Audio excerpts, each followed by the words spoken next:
Luzon, Visayas, Mindanao. Good morning, Saltway College of Technology. Here are the latest news for this day. For the headlines, leaflets of Rizal's sister made him under arrest. Rizal made his travel to the Pitan as a starting point of his deportation, describing his life in the Pitan as a one-day solution to Rizal's despair. Revamping leadership brings Rizal more reservable when he was undergone different changes. Rizal think of abandoning his desire as a military doctor in Cuba after waiting the latter for so long. Rizal's departure from the Pitan led to his detention in Manila. Trip to Cuba brings a lot of difficulties of Rizal's travel. Charges and disappointment meet Rizal as he arrived in Spain. This is your anchor, Cleo Fidean A. Madelo, bringing you the hottest and important news of Rizal's exile. Leaflets of Rizal's sister made him under arrest while he is in a decree of deportation. Jerry Mendoza for the news.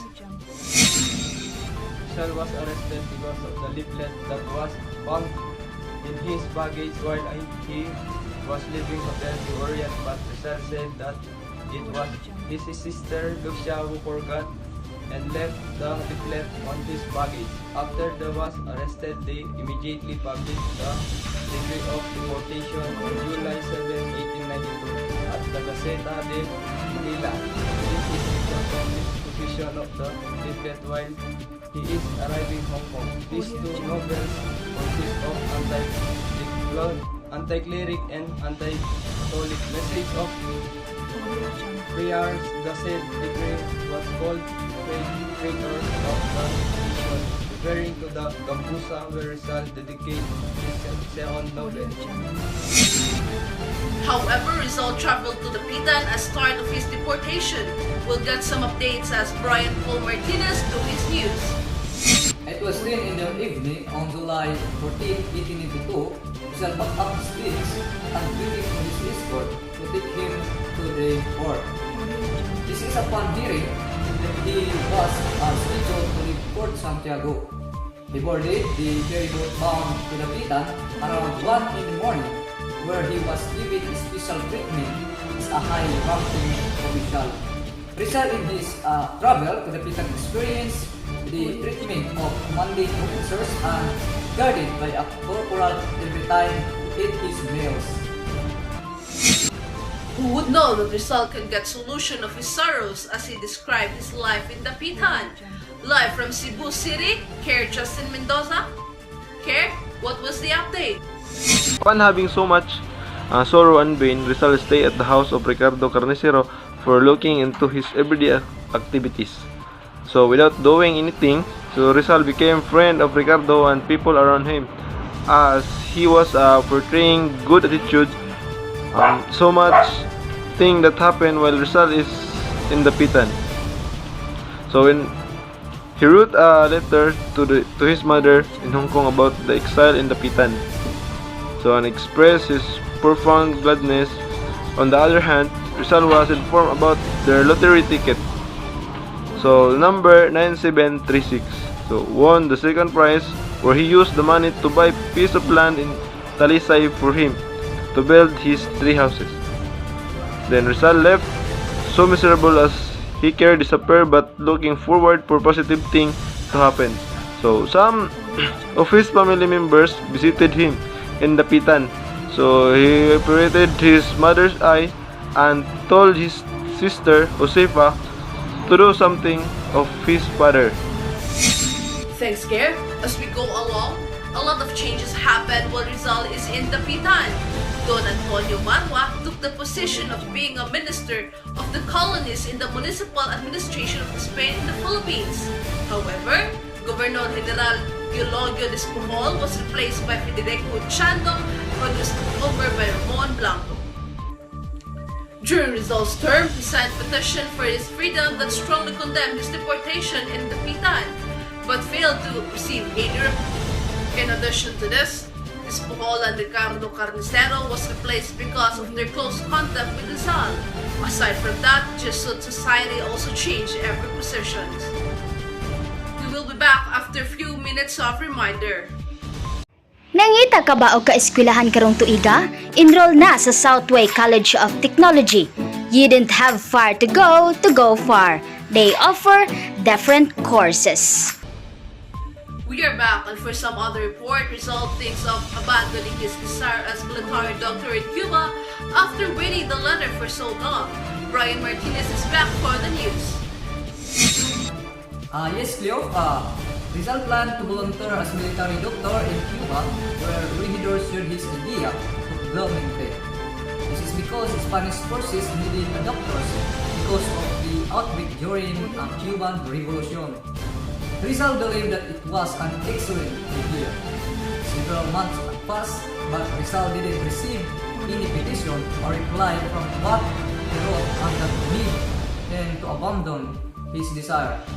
But unfortunately, he received a surprise answer for what he had waited for so long and decided to leave the Pitan in favor of Cuba. Back to you, Cleo.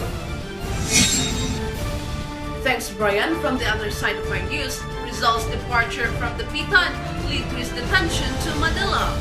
Some updates from our correspondent from Cubao, Daniel Namalata. Daniel? Yes, DOP. Rizal stayed in the Pitan for over 4 years, 13 days in Cuba. Because of this, people of the Pitan learned to love him, and unfortunately, he offered farewell to Rizal before his board to Manila. Rizal and Raster a desire to catch Isla de Luzon to dock and leave Manila for Spain. Because of the hour delay, he failed to catch Isla de Luzon, however he was transferred to Praser, Castella and Port in Cavite. Along with the travel, the officers of the Praser dated Rizal with the Governor General ordered him to be detained, not to be in person but inside. Of what happened, Rizal gave complaining to the officer of showing good moral. From the other hand of our remaining time, Rizal suffered so much difficulties as he traveled to Cuba. Jeremy Mendoza for the update. Continuing Rizal journey to Cuba, not only one but a lot of travelers to face this is because after he received a 3-letter that was addressed to the Minister of War and of the colonies other than the other. As the time comes, Isla de Panay left Manila. He was given a good cabin and also a good treatment, but he was under surveillance during this trip.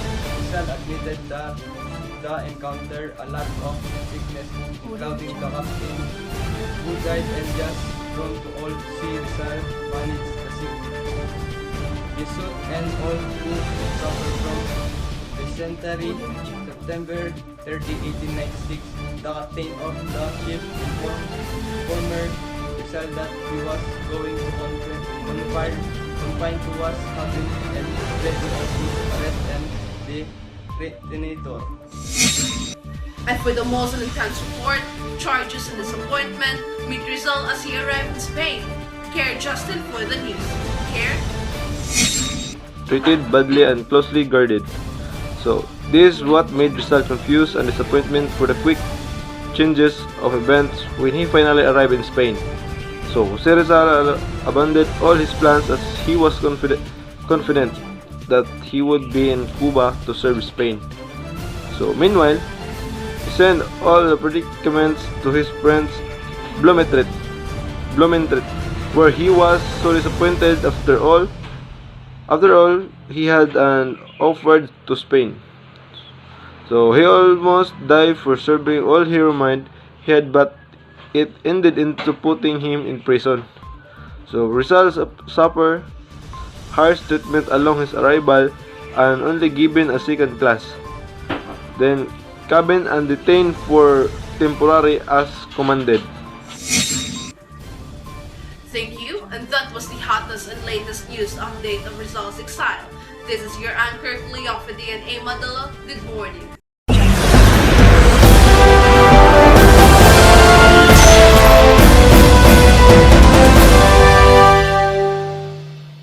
Audio Jungle.